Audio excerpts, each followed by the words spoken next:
Você sabia que conceitos básicos da física, como átomo, campo e frequência, podem ajudar a entender como funciona a radiestesia? Oi, gente, sejam bem-vindos ao canal Sintonia. Embora ainda não seja reconhecido oficialmente pela ciência tradicional, a radiestesia se conecta com conceitos científicos fundamentais. Hoje pretendo relembrar com vocês alguns conceitos científicos básicos, muitos dos quais aprendemos na escola, e fazer sua correlação com a radiestesia. Se você prestou atenção nas aulas de física, vai reconhecer muitos deles. O primeiro conceito é matéria. Você se lembra da definição? Matéria é tudo o que ocupa lugar no espaço. Por volta do ano 460 a.C., os filósofos gregos Demócrito e Leucipo se perguntaram de que era feita a matéria e qual seria sua menor porção. Isto é, se tomassem qualquer coisa, por exemplo uma maçã, e começassem a cortá-la em pedaços cada vez menores, será que poderiam cortar infinitamente? A resposta que encontraram é que chegariam a uma porção que não poderia mais ser dividida. Chamaram a esta porção de átomo, que significa literalmente sem divisão. O átomo seria, portanto, a menor porção da matéria. O conceito de átomo, inclusive, é um dos mais importantes da ciência, tanto que no século XX, o físico Richard Feynman afirmou que, se por alguma catástrofe todo o conhecimento científico fosse destruído e apenas uma frase fosse passada para as futuras gerações, seria a ideia de que tudo é feito de átomos. Com o tempo, descobriu-se que o átomo, antes considerado indivisível, é composto por partículas ainda menores, sendo as principais os prótons, os nêutrons e os elétrons. Então, essas partículas minúsculas, os prótons, os nêutrons e os elétrons, é que formam os átomos que se combinam para criar toda a matéria do universo. Agora que relembramos o que é matéria e átomo, vamos avançar um pouco mais e falar sobre vibração e frequência, dois conceitos-chave na radiestesia. Os átomos não estão parados, mas sim em constante movimento vibratório, ou seja, eles oscilam milhões de vezes por segundo em relação a um ponto fixo dentro da matéria.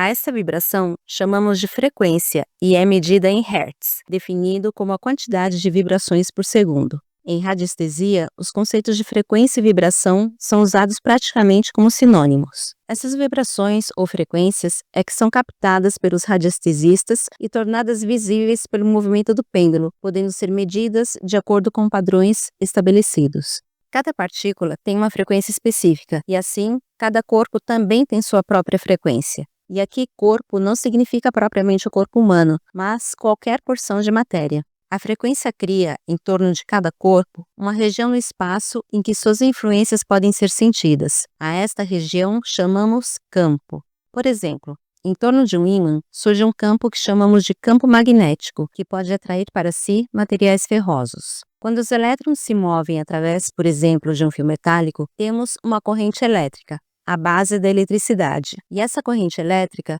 cria ao redor do fio um campo chamado de campo elétrico. Quando o ímã e um fio por onde passa uma corrente elétrica se movem nas proximidades um do outro, o campo magnético e o campo elétrico se combinam e surge o campo eletromagnético. Bem criativo, né? A Terra, por exemplo, tem um campo eletromagnético em torno de si e é isso que influencia as agulhas das bússolas. Você deve se lembrar que a agulha da bússola, na verdade, é um pequeno ímã e tem dois polos, o polo norte e o polo sul por convenção.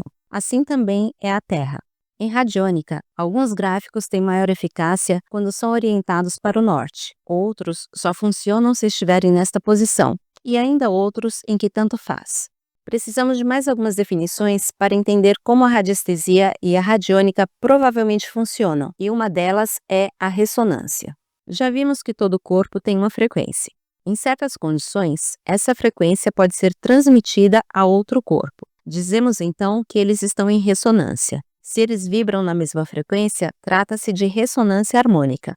É, então, através de ressonância que os gráficos, mesas e máquinas radiônicas funcionam. Por exemplo, quando colocamos um copo de água sobre um gráfico, ela fica impregnada com as frequências deste gráfico. É assim que se produzem os chamados remédios radiestésicos. E quanto à ação à distância, como explicar?